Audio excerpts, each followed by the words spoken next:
Même si on va 2023, 2024, faire un satire, il y a une date tout au sang. Alors, je vais poser ma question à tes années à signer contrat à mes contrats, ça pour tout dans bon point. Donc, tu signes à tu mets un coup dans ton sang. Donc, si les dispositions sont déjà prises, depuis que boé, ton sang, tu mets un peu beau.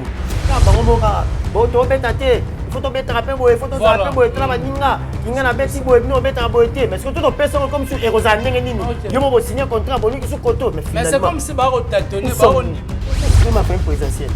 Donc, quand même, David Mangaza m'a dit. Tout le monde a payé artiste, tu vas le faire non? Mais sur tel côté, il y a une bombe de bambou. Ils ont la bâtiment, ils ont la bâtiment. Basali non? Moi, j'ai le premier album, j'ai le deuxième album, j'ai le troisième album. Ils ont bien. Ils ont déjà monté sur la cellule. Et puis, la famille présidentielle pour contacter, mais on va dire, il faut pas que vous ça va. Vous comprenez? Et faire le goût à la famille, on va contacter un bin, parce que c'est tout à fait normal.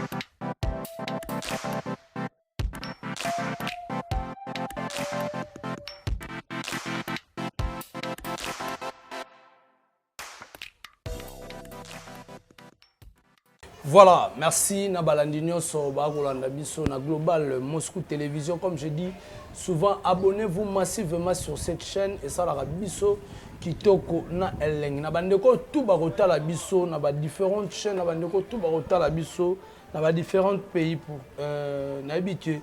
Ba bonjour, to ba bonsoir na bino ça dépend na R Oyo. Boko Landa Bisso. En tout cas, héritier Iboula si je suis là. Donc déjà l'album est Dynasty volume 2 première partie est déjà disponible dans la plateforme. Il y a téléchargement, on a dit très bien qu'elle s'est comportée très bien. Vente au Kende Kitoko, challenge au Kende Kitoko, et ça on l'a qui Golo, ça a été déjà préparé en tout et pour tout. Il y aura aussi tourner à un concert et ça n'a pas se poser des questions, mais on va essayer de faire solo. On a invité Nanga autres années à un plateau pour me caper solo par rapport à l'album Dynasty en entièreté. N'engé bimi parce que on a bandé roloba que combat ya Kajezali. Mupanzi ya wenge musique maison mère, mupanzi ya quartier latin avec guerre ezali. Banani ba ko taper fort, banani ba ko taper na si. On va essayer un peu solo on a invité Nanga ba Gaulois. Moi crainte eza par rapport moi ambri eza concernant ba date calendrier au ebima pour un concert ya États-Unis bande ba mona ke ba date eza bouleversé par rapport à concert eza tellement ébélé l'artiste est fait rigola. Je sais très bien que non d'ici fin du mois déjà avant fin du mois alors déjà pepo na ba mission na ye pour ba voyager na bi ke bande ko ya Kenya pe ba rozela biso pona Lokole Festival le 2 décembre au Baroya Mbappé fait rigoler. Pour solo lana invité. Quant à moi, héritier Iboula, j'ai dit merci beaucoup. Dans le restaurant Bisso, na Bisso 5 étoiles. Et puis avec Nanga Sims, dans l'ensemble. Na Eclipse Lomingo, toujours drapeau de Lyon. Merci aussi à Maman Odote, Maman Ministre. Pourquoi pas à Madame Laurentine Lola. Madame qui se respecte, Madame Laurentine Lola. Je te salue là où tu es. Pourquoi pas à Janice Tachungan Poutubanga Moutouri, le gourou du temple. Merci aussi à la dit Fumu Mokonzi, à Alaste, il y a Arlette Fumu. Pourquoi pas à Clem Blessing Motomoko bien, Motomoko trop assiré. Et puis François, depuis Canada, il y a le Boko Mbenga. Vient à Bissau, il y a le Boko Mbenga. La Pessio Bambote. Merci aussi à Yannick Ayenga, la vraie monnaie invisible.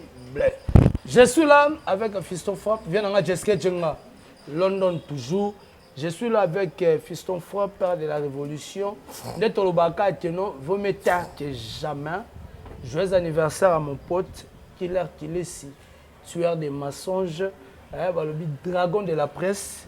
Happy birthday to you. Je suis là avec Fiston Froid, père de la Révolution. Aujourd'hui directement, bonjour Fiston Froid. Ouais, bonjour héritier Iboula, l'homme de Beta Biloko. Et puis bonjour, la bande de Union sur Baza branché. C'est au Global Bonsco Télévision, on va à la biso. Tout petit bango, bambota trop. Et grand merci et joyeux anniversaire à Killer Kilesi. Il passe mon jumeau, la PC Bambo. Alors, on va quand ce million na critique chinoise. Il m'a rabi pour les confirmer, on va passer donc. Il passe à l'enraille.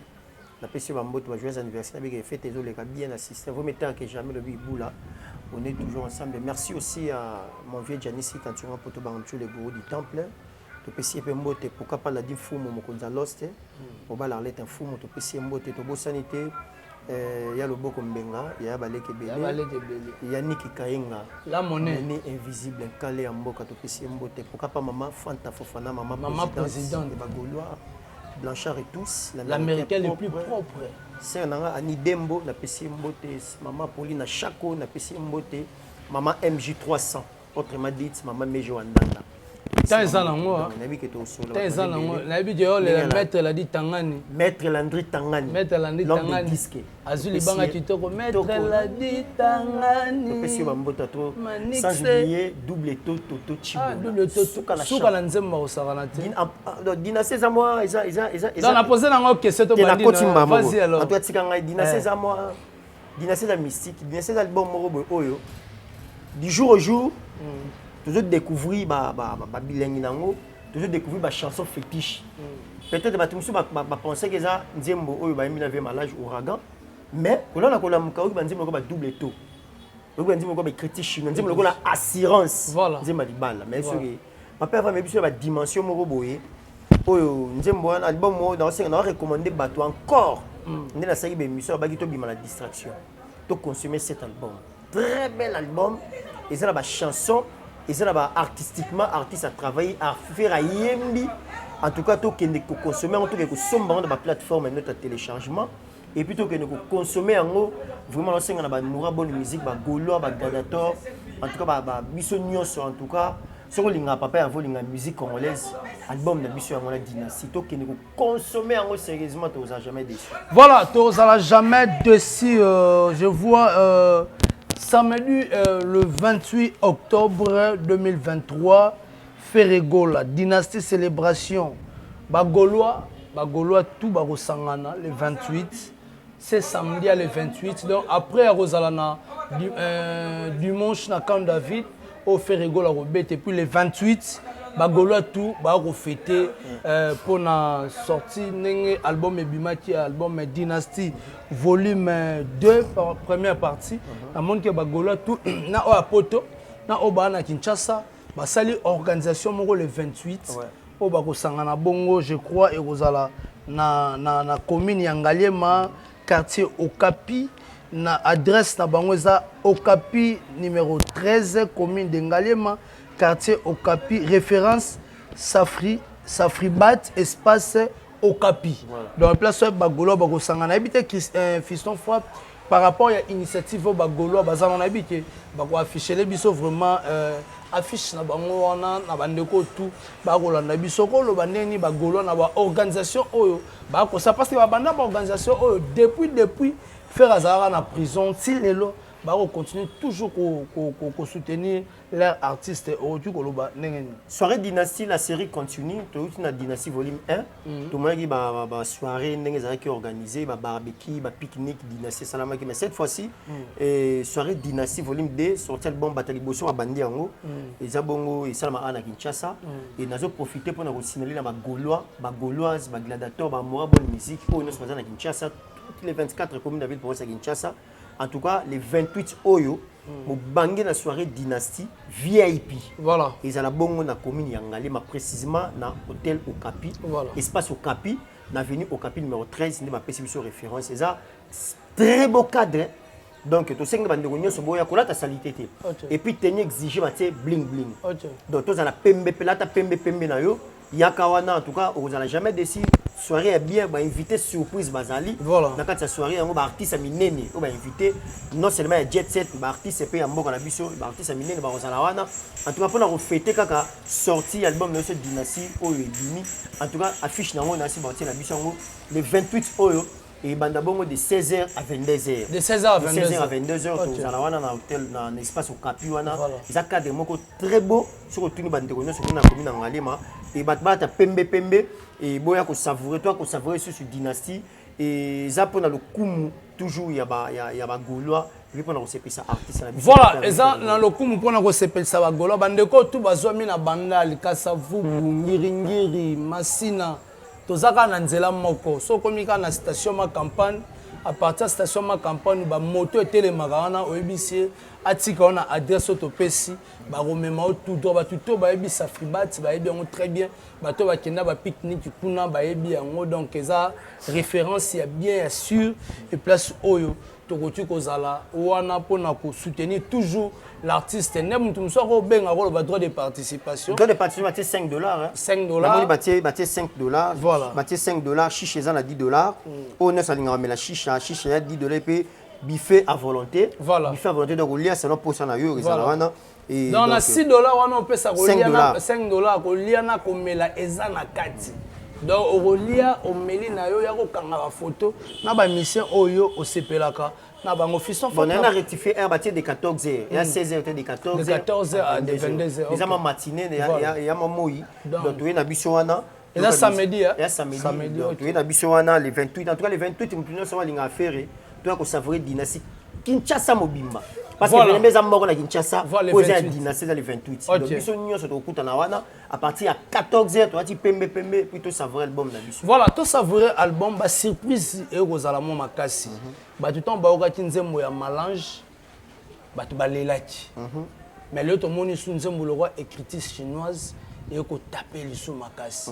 Fiston frère, par rapport à combat à cage audio, on a fait na soleil. Les types soleil, tu vas faire un grand chanteur, soleil pas préparé à conséquences ou bien ça n'est. Total, on a un combat boxe, on a un combat catch, on a un match de football. Si on écoute une équipe, il faut se préparer. Voilà. Tout le monde a un peu Tyson, Oldfield, à préparer pour Bundana Tyson. Voilà. Boxer, c'est un affronter champion, on a se préparer. Dans le football, pour être Real de Madrid, si on a pour la Real, papa est Mbaembango, si on a pour la Real, pour de la mort. Tu as pour la Barça, pour de la mort. Donc, on a un match. Donc, si tu as dans la poule Real, il faut se préparer. La RDC, la Coupe d'Afrique des Nations, tu as pour le monde au Maroc, RDC, Zambie, la Tanzanie. Voilà. Donc, pour de la mort. Donc, tu ça avec la RDC, il faut se préparer. Oui, donc, ils ont bon. Si on a un kilo, tu as pour il faut se préparer. C'est tout à fait normal. Soleil Wang déjà, c'est un grand chanteur. Il y a un danger, une technique à chant. Et avec les featuring, on a les padres. On a des temps où ça a monté dans le quartier, il faut le dire. Dans le quartier, il y a pété dans Dio. Comprends, Dio. Et puis, il y a un moment où il y a vocal. Mais quand ça la fit, que baromi balé, ba kabola, ba zo ta wana teza ko kazu se permettre ça là ngam na e asaki ma pompage, ça ma pompage à pomper, a memi li benda bi lelo mutu wana oye ba faire comme hier ba raza danger, a zo ba chuki na e. Tu comprends? Papa avait pas ngam na vanda yas asa azaki déjà prêt avec na ta ko affronter bateau bazoya et tout le monde résultat lango très belle chanson et critique chinoise qui n'est pas artiste va partager voix va partager nzembo. C'est la chanson le plus difficile il y a quoi interpréter parce qu'il y a des techniques là dedans. Nous avons passé. Il a passé pour interpréter, il y a des techniques à chant. Pour que soleil artiste va bloquer au mot on a pour le faut être chanteur faut aimer dans tout voix de tête, aimer dans gorge, aimer dans mot. Donc après c'est une technique. Papa avait moi à Kaboli. Moi qui moi continue à Kati, à sali ba technique moi voilà en tout cas ils dit au mot vraiment encore merci na papa Hervé et puis na soleil wanga et tout ça pour ça toujours promotion. Maintenant quand que le mot le bain début nobi et là il tout met combat cage entre elle quartier la terre elle quartier la terre elle maison mère et si quoi papa va jouer une intelligence na et a TV malage à Kabola bango fait malage à arbitre azal roi arbitre net Paul net Betala biloko. Même malage à net on dit que koto faire rigolo ndongwani na ba ndongona ya quartier la terre koto ndongwani ba ndongona maison mère mais tu biso vient malage comme arbitre vient à Kaboli bitumba il na katika tu wana a jouer médiateur na quatre fois au Kabla vraiment ça bien dans l'ensemble de l'album.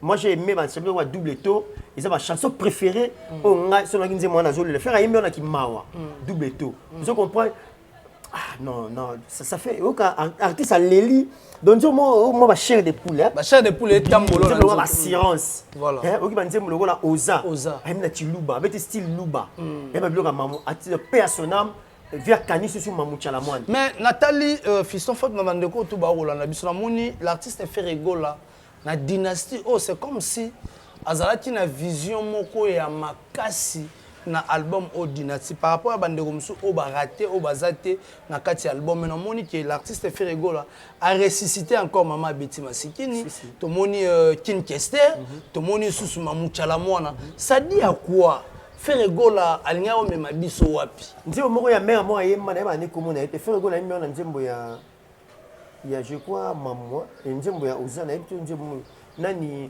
exact entre française mo mta yemba ngo usani na parti ngo mumia ona yemba nani na bosani komona kimingai ya c'est que mundele so mundele mta yemba ngo te eza chanteuse mobo ya Afrique n'était eza biso te ya Afrique asala loko moko bana mo Ferregola zonction na cadre awa.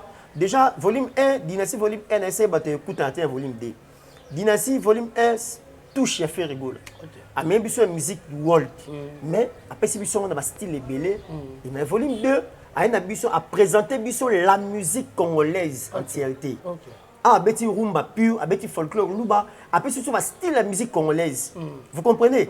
Ils sont riches. Donc après si biso musique na biso mais la couleur na épée ils appellent na rumba trap. Vous comprenez? Donc à faire rigoler la que sur le volume 1 au volume 2 rien à voir. Na ndenga texte na ndenga ba style na ndenga woyembe kutani ata muketi. Donc a bouleversé ba donc après si ba tout moi trouble fait quoi. Donc ba trouble mutu to ebité to yo kanini. Voilà. Un moi na tongo lelo na meko ka dose unique na ki carte rose na ki marathon. Mais quand on a un double tour, on a un silence, donc personnage n'a se retrouvé. Voilà. Mais ça, c'est quel artiste? Voilà. Ah, monsieur la Mondini. Tu dis pas qu'il vit à la musique. Qui vit à la musique. C'est mon bien là. On a les soleils dynastie. Comme blanc va s'appeler. Voilà. On a blanc blanc vivre. Donc papa va passer à l'action de musique na biso. Koto King Kessé, koto senti koto yo. Après c'est une couleur à musique na biso, mais à travers sa voix, il y a l'action que Congo est riche la musique. Et voilà encore musique na biso eza aussi le colo parce que il y a certains gens balingi ba bungi sa style la musique na biso to côté musique ba paya mais faire rigoler le baki yango bien chaque communauté a sa culture et voilà notre culture qui est la rumba eza base la musique na biso mais rumba eza base la musique na biso mais beta makana ndenga folklore donc chaque tribu eza na rumba na bona ndenga musique na bango omona mutuashi eza rumba congolaise mais ndenga baluba ozomona koto yo bangala tola nzembo so mbonda mais ya rumba omona koto so comprendre nzembo na nzembo eza na style nango pour na parler na style nango mais eza musique na biso et faire rigoler exploiter yango pour na pesa tout goût ya nini na recommander encore bato ba kene ko consommer maman la nita la gabonaise donc il bangue kuba na oza maman la nita la gabonaise maman la nita la gauloise bon rétablissement maman et to ki ba papa va kena biso et na maman titi ka scène de business maman titi ka scène de business woman la gauloise abimité mère abimité to ki ba c'est la deuxième volume peut-être total la deuxième volume mais en tout cas pas mal de gens papa avait du moins n'habite sur na PC commoni mais pas PC commoni to moni bandeko musu basali autocritique na bon je pourrais dire to pour s'en passer te sans to le bela personnel libre voilà personnel libre balobi c'est comme si l'artiste fait rigola album au dynastie ça album moko dédié na famille présidentielle nandeni par rapport à babi banzemo presque ba yo kaka famille présidentielle mais ça m'a bête surtout ma famille présidentielle parce que quand même David Mangaza m'a bé OK tout le monde peut artiste bato ba beza bato nga mumsu non mais so tel album de bango ezala bato mo bazonga na banzembo bazali non moi na yemba na premier album yemba sur na deuxième album yemba na troisième album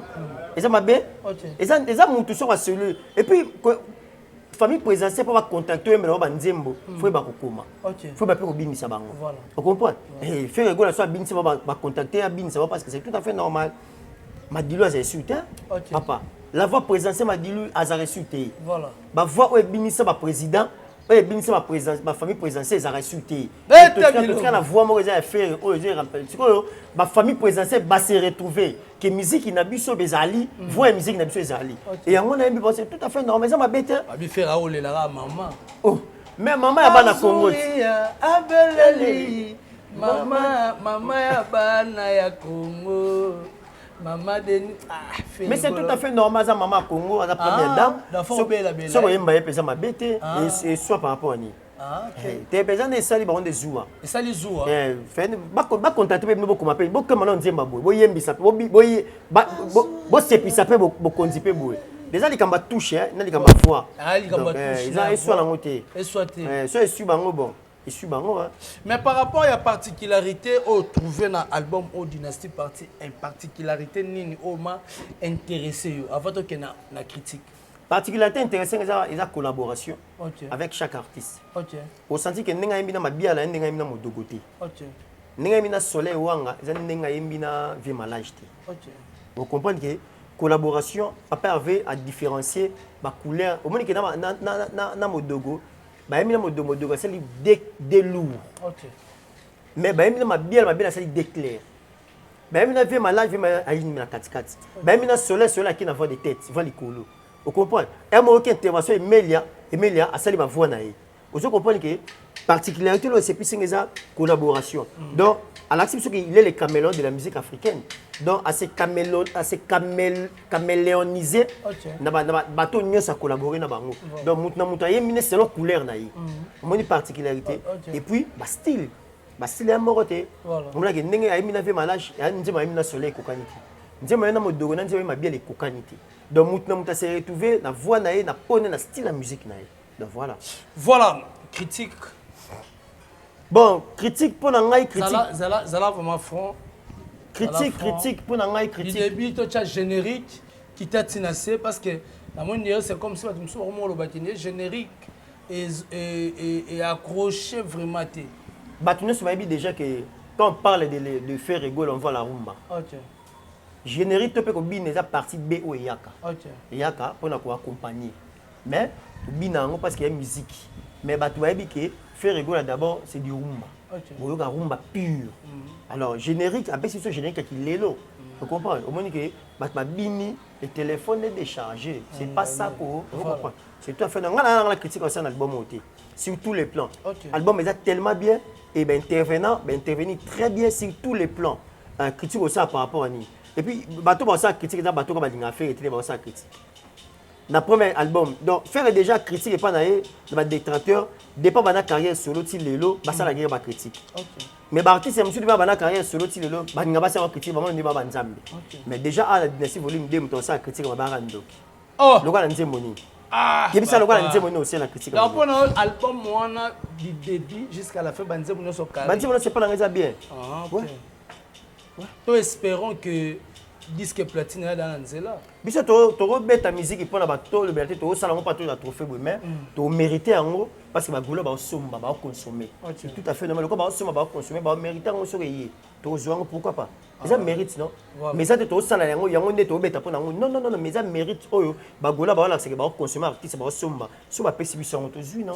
Voilà, particularité par rapport au truc lobate critique exacte au moni que nzembo faire ayembina soleil ayembi yango te eza même mélodie te bayembi na mabiala par rapport na modogo siko ba musicien ya jet set na ba vocal ba musicien no moni ke ba briller pour to moni shawala na eza na vocal moko na partie 1 to moni Igor le basse si je me trompe pas on a ba 4 vocales to moni nselele o abimi na ba 2 ou 3 vocales donc Mati de Gaulle to moni na nzemba miel de son vocal moko Ferrari, plus de 3 vocales, n'a habité par rapport à yo.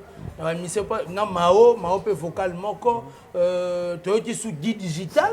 Personnel, mais tout le monde l'artiste fait rigoler tiki vocal n'a puis guide digital en tout cas. Personnel à ratarater. L'artiste ne meurt jamais. Voilà. Il est toujours vivant à travers ses œuvres. Et tout le monde qui est digital, guide digital, il n'est pas mort musicalement. Tout le monde est très belle vocale au Asseli Bisso. En tout cas, il s'allie bien. Et je crois que c'est un artiste ça bien. Et Prince je crois qu'il a voulu me dépasser la Prince. Et Missa Bisso déjà bien.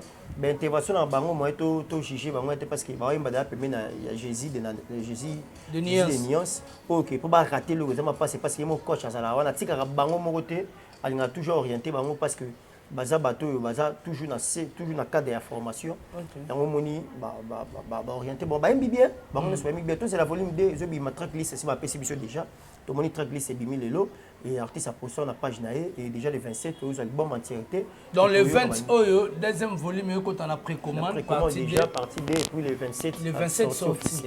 Voilà. Fiston Fra, parlons un peu il y a ma date. Parlons un peu à ma date par rapport à concert aux États-Unis, on a moins changement, il y a Makambu, il y a ma date, na habité na bagolo au ba Holanda yo au Rolobani.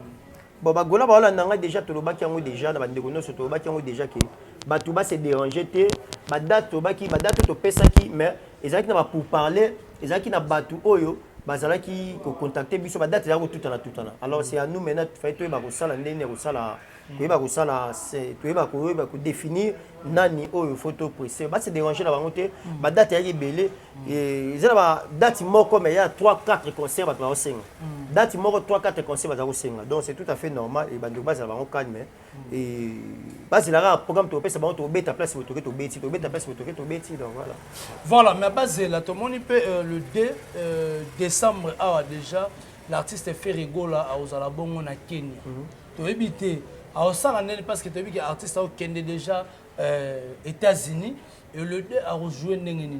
Il y a une question, il y a bisoté. Bah tu poser ma question, moi je ne pense pas que madame Aye le collègue fait retour qu'est-ce que ça fait. Et ça ma question ce sont des professionnels. Si tu me poser question bon, on va répondre ni. Tu y a une acceptation il y a Mayele collègue bateau andimari contrat wana. Boko bateau andimari contrat wana ba éviter que toi la concert aux États-Unis, ba éviter que tu obete na Kenya. Donc ça va disposition déjà prise pour la banque. Bah c'est bon honorer l'engagement la bango. Oui mais ça va concert combien auto boy, et ça va date peut-être aux États-Unis. Et ça va concert monsieur Afrique to boy parce que jour monsieur to ya et belé va concert belé. Alors ce to bi bon et ça ndeni. Et l'artiste a comme satire bien comment. Oui, n'a pas déjà que 2023-2024 il y aura beaucoup de concerts. Sur l'album de Bimi, vous en a chanté dans le bas pas se rappeler dans le bango depuis l'année passée tu fait la demi prison. N'a pas battu 2023-2024 faire aux satire il y a date tout au sani. Alors bah pas poser ma question à tes années nini a signé contrat ah mais qu'on ça tout dans bon point. Tant tu signes ah tu mettre les contrats aux ça. Donc c'est que ça disposition est déjà prise depuis que boé tout ça tu mettre un peu boé. Donc si tu signer contrat locaux et que tu poser en haut bah ça la confiance na biso bah retourner sur tes années nini à Rosana boé. Si que yo ngona acceptation yo pesa bah tu ba pesa sur comme mayele na bango. Que les années ni to boya. Mais non, toi, professionnel, tu es venu, tu es ça là. Tu dois signer un contrat, mais aussi que tu as un engagement, tu jouis. Et ça, bango, tu dois rappeler, tu dois rappeler, tu dois rappeler, parce que bango, tu dois rappeler, tu dois rappeler, une solution, tu dois éviter, tu dois apprendre des bisos que tu sais, ma bé, que bango, tu dois éviter, non. Tu fais ça professionnel. Alors, si tu as un engagement, tu signes un contrat, tu te présentes, attends, tu que le 10, tu es en Kenya, et que le 24, tu es en Chicago, et que les 28, tu es en Afrique du Sud, et que les 30, tu es en Congo, tu publies en Tondimi, c'est que tu es à disposition. Maintenant, il y a des gens qui sont fan de biso, vous êtes présent, vous répondre à des invitations, tu peux des événements, puisque tu presté. Très important. On a la question, monsieur, on a la monnaie, et ça, on va répondre à des professionnels. Car il faut te rappeler, il faut te rappeler, il a bêti, mais ce que tu personnes comme sur Erosan, je vais signer un contrat, mais c'est comme si tu tâtonné, mais non, c'est l'artiste confiance. C'est le bureau artiste c'est confiance. C'est la confiance parce que tu es venu tout ça. Donc, tu es professionnel, tu es venu de l'engagement, tout ça, toujours et puis nous respectons. Voilà, merci là directement. Je tiens aussi à dire bonjour, bonsoir, ça dépend de l'erreur Rolanda Bisso. En tout cas, Olivia, moi c'est à Moto 001. En tout cas, merci beaucoup Nayo et puis merci à Sandra Ngata, maman na petit bronze match, pourquoi pas. Aya Bruno Lubika mbonga propre. En tout cas, Fiston Fra, comme vraiment na suka émission na Bisso, na bandeko tout balandio, bon tu peux retenir nini. Bah tu vas consommer dynastie. Ça la biso confiance, pas de distraction. Nazo bande, nazo répéter tant que les pères de la révolution. Ngande ya na bino nyos. Ya banan. Ya na bino tout. Atozam kona.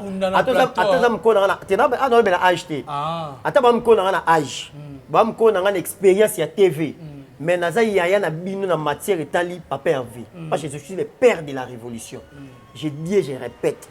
Nazo bala bandeko nyos o ba na ndangai. Boza na poto, boza na Afrique, boza peu importe continent. Sur le monde ça la musala. Vous aurez pas ya papa avait fait rigola ou défendre na internet ou lobela kaye vous aurez pas na s'il vous plaît album na biso bimi pas de on n'a distraction. pas besoin de distraction inutile makambo OK nga na sali boy nga na zi boy on va voyager on n'en a pas besoin album na biso bimi to ça ba challenge to ça la promotion en tout cas to boy na biso ça les autres émissions de titre et OK nga ni kutu akosi biso on n'en a pas besoin que voilà ça sert à quoi vous comprenez donc sur lingi linga faire on considère faire ne faire à considérer yo soit terre ou ça la promotion album du début jusqu'à la fin. Toi là on va pendant 1 heure du temps pour le album pour elle va faire ça. Voilà, merci. Alors on n'a pas besoin on n'a pas besoin de ça s'il vous plaît. C'est la bonne délibino tant que les pères de la révolution. Tous on a pas na biso tout ça la promotion tout le artiste c'est très important. Donc merci. Na sœur na Nidembo, merci na maman Pauline na Chako et na pesi merci na EJD. L'homme le plus puissant, le plus fort, président JD na Kolwezi. Président JD na comprendre te. Ota la pekana ye. Na comprendre te. Président JD na comprendre te. Te président JD solala pongi. Na bi batu na ngai, na pesi mbota to, bana Luala bana Kolwezi mobimba. Na pesi bino ba merci à toi. Fan Claire Ferrego la Luala ba on est toujours ensemble na moni Jérôme, na moni Venanga Sugar, na pesi mbote honorable Kuti Chomba. Luala la bana avant biso tous simana yo inde 3 de makambo. To tsa po to zana. Merci beaucoup na Venanga Besino Bilé les Ligue des Champions et to pesi merci na Viena biso do Muzamba les touchables et na pesi merci na Yadoudou Kamalanda Motomoro bien merci beaucoup na Orsini Lumen aussi et merci na Blanchard et tous l'américain le plus propre to sentir babi o beta batwa o beta o zolia o beta batu voilà dans na belo moro ah o bimi la disque bo sala pende yani kayenga sala oh bo sala pende ndenge yani kayenga sala ngamo na ipuka na bibongo ngamo na bi na bogela ngamo tude mabi awa bo bimi mais bo sala pende yani kayenga sala et sala bien donc voilà merci beaucoup na ya Roger Dema Pouya puis via petit na pesi bosania le boko ya le boko menga sa zoaki ya le boko menga ya baleke belé et na pesi bambota to Eder depuis Paris na pesi bambota to petite sœur propre Bertis Tarla 8000 km na pesi yo pe bambota to rendez-vous le 28 biso nyonso na Okapi voilà soirée dynastie tozana pembe tozana pembe na bisi mnoke kuna wana kilote te to asali soko ta kilote bien li papa bien mais na pembe ko asali tete bata propre za VIP plutôt senga na batu nyonso oyo bala pesa ko réserver ba table ko réserver ba place na bango bo benga na ba numéro za fiche wana to oyo za na fiche wana bo contacter ba numéro wana pour na ko sala réservation parce que ils ont la plein à craquer sur le retard italienne. Parce qu'il y a aussi des artistes, les leaders au Barosalana. On va participer au Barosalana. En tout cas, c'est le moment où on va profiter d'ango et aussi la biso vraiment bien makasi. Merci l'invitation Héritier Boula. Merci à votre cadre et à Bibiso. Espace bunker. Voilà. Donc, Maman Dada, c'est un épisode Dada. Tout ça, Awa, on a venu Bayaka numéro 18. Donc, il collait dans le balcon. Il y a la terrasse, il y a un bâtiment, il y a un cousu, il y a la terrasse VIP, restaurant, il y a un toko. D'abord, contactez Bisso, il faut contacter un numéro 090 40 67 816. 090 40 67 816. Donc, si vous voulez vous contacter, vous avez Olivia 001. Voilà, moi aussi je dis merci beaucoup. Il a besoin papi ça pour chef de ville. Abena peso mbote. On est ensemble papi ça pour chef de ville. On a let ton kuka. Ibula ye. Allez là fort. Let ton kuka. Peso bambote. En tout cas papi ça pour chef de ville. Mais il gande to sala malgré na kin ibula. Tout le monde en a te mettre biki. Tout le monde beta no bakonda vutuka. Merci aussi à Héros dans l'ombre Elvis Pochotio derrière la caméra. Merci naba. Ndeko tout obazoki vraiment temps ya kotala biso sanga ngata maman na Petit Brown Junior Abroli Bizamat pourquoi pas mon vieux Abrino Lubika mon propre na pesi sumbote abandeko tout batali ngai na staff ya artiste Sarah Lula en tout cas on est aussi ensemble tozaki na artiste pour me déposer mon genre de fleurs pas maman Chalamona en tout cas ça là qui bien pour na artiste Sarah Lula reconnaître mentor na place au pas bimela donc il y a une année à mort il y a maman Chalamona et toi accompagné par artiste Sarah Lula tozaki wana vraiment Sarah Lula force à toi pardon tozawana to tsao poids parce que olinga papa Hervé artiste oyo la voix féminine je sens ça na yo il y a Nenga bien quoi. Donc voilà, on est là quoi. Voilà, on est là. Merci beaucoup aussi à Kiro Mbenyo à Talibiso. Merci aussi à M. Jacques, Big Manager. On a payé Mbote. Pourquoi pas à Jojo. En tout cas, on a payé Joe. Joe on a payé Mbote. On a bandeko tout au Talibiso. Quant à moi, héritier Iboula, je vous dis bye bye. On se retrouve à la prochaine numéro. Play.